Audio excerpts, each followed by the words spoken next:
Mutumina, assalamu alaikum. Wa alaikum salam. Me kake yi ne? Wallahi ina game ne. Ya ka shirya kuwa? Shirin me fa? Gobe Ramadan mana ko baka sani ba? Na sani mana. Yau to wani shiri kake masa? Wani shiri kuma a cikin Ramadan riga an saba azumi 30 ne zamu yi kawai. Kai Ramadan fa ba iya azumi bane kawai shikenan. To wanda muka me yake nufi?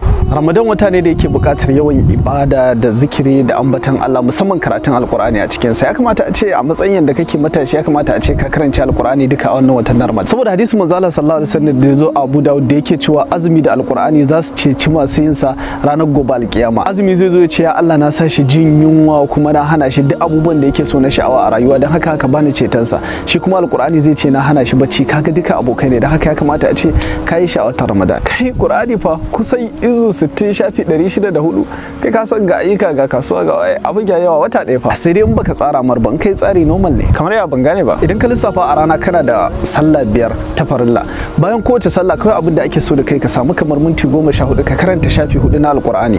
In ka hada shafi 4 sau 5 a rana zai baka shafi 20, in ka hada shi sau 30 zai baka shafi nawa? Ka shafi 600, ka kammala Alƙur'ani. Shafi 4 ne rage ko da su zaka wannan. Kai kuma fa haka ne wallahi. To me na faɗa maka? Abokina ka haɗu fa wallahi. Allah ko? Allah da gaske. Okay, na gode. Okay, thank you.